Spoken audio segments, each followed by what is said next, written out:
আসসালামু আলাইকুম ভিউয়ার্স, জানিয়ে দিব সর্বশেষ সংবাদগুলো।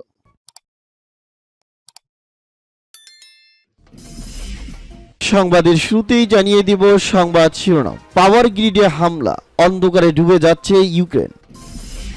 পরমাণুবাহী নতুন প্রজন্মের ব্যালিস্টিক ক্ষেপণাস্ত্রের সফল পরীক্ষা ভারতের। সৌদি আরবকে ভয় দেখাচ্ছে যুক্তরাষ্ট্র, দাবি তুরস্কের।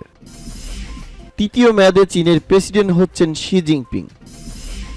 এবং জানিয়ে দিব সর্বশেষ এবং গুরুত্বপূর্ণ সংবাদ। নির্বাচন কমিশনের সিদ্ধান্তকে চ্যালেঞ্জ ইমরান খানের। এতক্ষণ শুনছিলেন সংবাদ শিরোনাম, এখন শুনবেন সংবাদের বিস্তারিত। তো বন্ধুদের কাছে রিকোয়েস্ট রইল, এই ভিডিওতে একটা লাইক দিবেন, আর ভালো লাগলে অবশ্যই বন্ধুদের মাঝে শেয়ার করে দিবেন। পাওয়ার গ্রিডে হামলা, অন্ধকারে ডুবে যাচ্ছে ইউক্রেন। শীত মৌসুম আসন্ন, তার আগেই ইউক্রেনের জনগণ বিদ্যুতের ব্যবহার সীমিত করতে বাধ্য হচ্ছে। ব্ল্যাক আউটের আশঙ্কাও দিন দিন বাড়ছে। ইউক্রেনকে অন্ধকারে ডুবিয়ে দিতে দেশটিতে আরও কয়েকটি পাওয়ার গ্রিড বিমান হামলা চালিয়েছে রাশিয়া। গত সপ্তাহে সোমবার থেকে ইউক্রেনের পাওয়ার স্টেশনগুলোতে বিমান হামলা শুরু করে রাশিয়া। এরই মধ্যে দেশটির প্রায় 1/3 পাওয়ার স্টেশন ধ্বংস হয়ে গেছে বলে জানায় বিবিসি। শনিবার ইউক্রেনের কর্মকর্তা জানান, রুশ বাহিনী রাজধানী কিয়েভের দক্ষিণ পূর্বে চেরিক্সি অঞ্চলের গুরুত্বপূর্ণ অবকাঠামোগুলোতে হামলা করছে। সিমলা শহরের কাছে বড় ধরনের অগ্নিকাণ্ডের খবরও পাওয়া গেছে। দেশটির একেবারে পশ্চিমের খমেলনিশ্চিক নগরী পুরোপুরি বিদ্যুৎ বিচ্ছিন্ন হয়ে পড়েছে।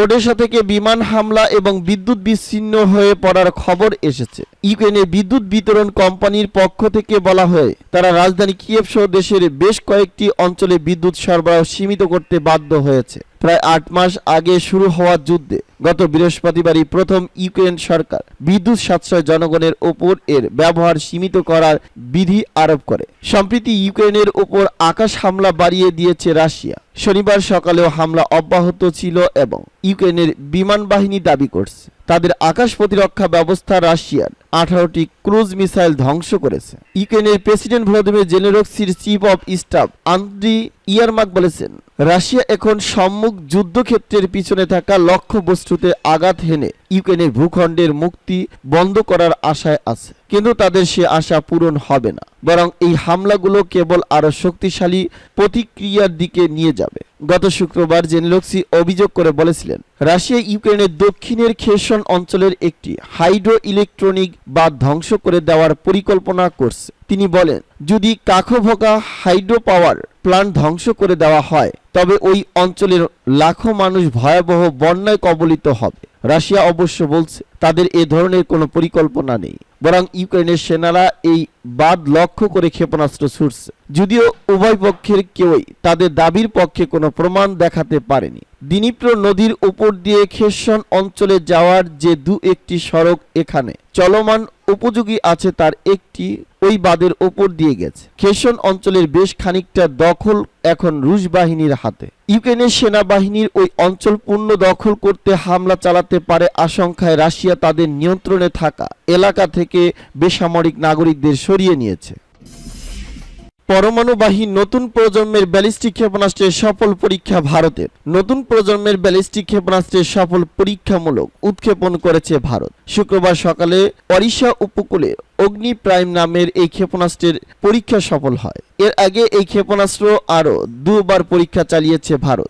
ডিফেন্স রিসার্চ ডেভেলপমেন্ট অর্গানাইজেশন এর এক কর্মকর্তা জানিয়েছে, রাডার ইলেকট্রো অপটিক্যাল সিস্টেম থেকে যে নথি মিলছে তা বিচার করে দেখা গেছে যে আধুনিক এই ক্ষেপণাস্ত্রের উৎক্ষেপণ সফল হয়েছে। গত বছর জুন মাসে প্রথমবার এই ক্ষেপণাস্ত্রের সফল পরীক্ষামূলক উৎক্ষেপণ হয়। গত ডিসেম্বরের দ্বিতীয় পরীক্ষাতেও সফল অগ্নি প্রাইম। অগ্নি শ্রেণীর ক্ষেপণাস্ত্রের মধ্যে এই অগ্নি প্রাইমকে আধুনিকতম বলা হয়। পারমাণবিক আঘাত হানতে সক্ষম এটি 2000 কিলোমিটার পর্যন্ত দূরে থাকা লক্ষ্যবস্তুতে আঘাত হানতে পারে। অগ্নি 3 ক্ষেপণাস্ত্রের অর্ধেক ওজন এটির।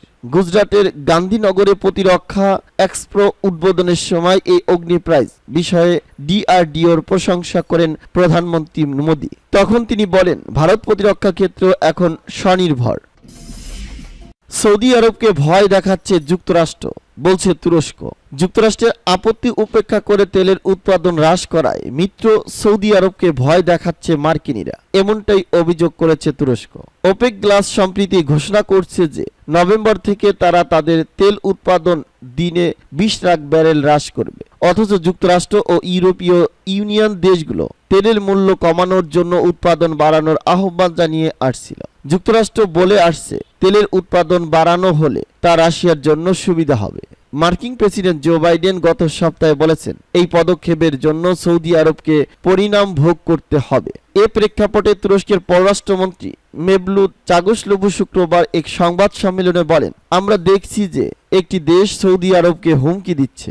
এ ধরনের ভীতি প্রদর্শন ঠিক নয়। আর সৌদি পররাষ্ট্রমন্ত্রী প্রিন্স ফয়সাল বিন ফারহান জানিয়েছেন, ওপেক প্লাসের সিদ্ধান্ত ছিল পুরোপুরি অর্থনৈতিক, আর এই সিদ্ধান্তটি নেওয়া হয়েছে সকল দেশের সম্মতির ভিত্তিতে।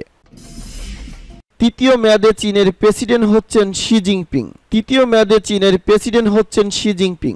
শনিবার চীনের কমিউনিস্ট পার্টির সম্মেলনে শি জিনপিং দলের মূল নেতা হিসেবে আবারও অনুমোদন দেওয়া হয়, আর এর মাধ্যমেই নজিরবিহীনভাবে তৃতীয়বারের মতো ক্ষমতায় বসতে যাচ্ছেন তিনি। বেইজিংয়ের গ্রেট হল অব দ্য পিপলে সপ্তাহ জুড়ে চলা সিসিপির পঞ্চবার্ষিক সম্মেলন শেষ হয়েছে আজ। এদিন পার্টিতে ব্যাপক রদবদল আসে, যেখানে লি কেইয়াংকে সরিয়ে পিকে পার্টির প্রদান করা হয়। তাছাড়া পূর্ণ তালিকা প্রকাশ না করেই বেলা 11টায় প্রায় 200 জ্যেষ্ঠ নেতা নিয়ে সিসিপির নতুন কেন্দ্রীয় কমিটি গঠন করা হয়। এদিকে আয়োজন শেষ হওয়ার আগেই সাবেক নেতা হু জিনতাওয়াংকে সম্মেলন থেকে অপ্রত্যাশিতভাবে বের করে দেওয়া হয়। এ নিয়ে এখন পর্যন্ত কোনো ব্যাখ্যা দেয়নি সিসিপি। চীনের রাষ্ট্রীয় সংবাদ সংস্থা সিনহুয়া জানায়, পূর্ণ তালিকা প্রকাশ না করে শনিবার সকাল 11টায় প্রায় 200 জ্যেষ্ঠ নেতা নিয়ে সিসিপির নতুন কেন্দ্রীয় কমিটি হয়। গত রোববার শুরু হওয়া সম্মেলনে শির কাজের প্রতিবেদন ও পার্টির সংবিধানের প্রস্তাব অনুমোদনের জন্য ভোট দেন প্রতিনিধিরা। আগামী রোববার সিসিপির নতুন কমিটির সঙ্গে বৈঠক শেষে দলের জেনারেল সেক্রেটারি হিসাবে আত্মপ্রকাশ করতে পারেন শি। আগামী বছরের মার্চে সরকারের বার্ষিক আইনি সভায় অনুমোদনের চীনের প্রেসিডেন্ট হিসেবে তৃতীয়বার ক্ষমতায় আসবেন তিনি। এ সপ্তাহের মধ্যে পলিট ব্যুরোর 25 সদস্য ও পলিট ব্যুরোর স্থায়ী কমিটি রদবদলের অনুমোদন করবে সিসিপির কেন্দ্রীয় কমিটি।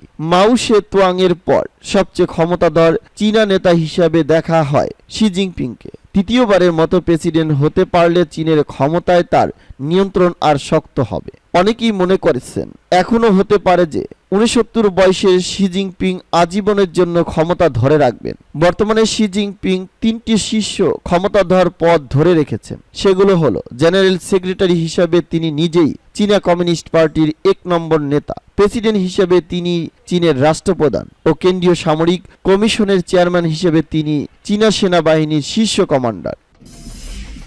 নির্বাচন কমিশনের সিদ্ধান্তকে চ্যালেঞ্জ ইমরান খানের। নির্বাচনে অযোগ্য ঘোষণা করে দেওয়া নির্বাচন কমিশনের রায়কে আদালতে চ্যালেঞ্জ করেছেন পাকিস্তানের সাবেক প্রধানমন্ত্রী ইমরান খান। গতকাল শুক্রবার দেশটির নির্বাচন কমিশনের দেওয়া রায়কে আজ চ্যালেঞ্জ করেন ইমরান খান। রাজধানী ইসলামাবাদের হাইকোর্টে ইমরান খান নির্বাচনে অযোগ্য হওয়ার ঘোষণা বাতিলের জন্য আবেদন করেন। এর আগে শুক্রবার বেআইনি রাষ্ট্রীয় উপহার বিক্রি করার অভিযোগ তুলে পাকিস্তানের সাবেক প্রধানমন্ত্রী ইমরান খানকে সরকারি পদের অযোগ্য বলে ঘোষণা করেছেন দেশটির নির্বাচন কমিশন। পাকিস্তানের জোট সরকারের অভিযোগ, ইমরান খান 2018 থেকে 2022 সাল পর্যন্ত প্রধানমন্ত্রী থাকার সময় বিদেশি উচ্চপদস্থ গুরুত্বপূর্ণ ব্যক্তিবর্গের কাছ থেকে যেসব উপহার পেয়েছিলেন সেগুলো বিক্রি থেকে পাওয়া অর্থের বিস্তারিত প্রকাশ করেনি। ক্ষমতাসীন জোট এ ব্যাপারে নির্বাচন কমিশনের রুলিং চেয়েছিল। এরপরই নির্বাচন কমিশন ট্রাইব্যুনাল এক লিখিত রুলিংয়ে সংবিধানের 63 1 পি ধারা অনুযায়ী ইমরান খানকে পার্লামেন্ট বা প্রাদেশিক আইনসভার সদস্য হিসাবে নির্বাচিত বা মনোনীত হবার অযোগ্য বলে ঘোষণা করে। ইমরান খানের দাবি, নির্বাচন কমিশনের এমন ঘোষণা পাকিস্তানের সংবিধানের 63 অনুচ্ছেদের লঙ্ঘন। তিনি আদালতে আবেদন করেন যাতে তার বিরুদ্ধে ঘোষিত এই শাস্তি বাতিল করা হয় এবং নির্বাচন কমিশনকে দায়বদ্ধ করা হয়।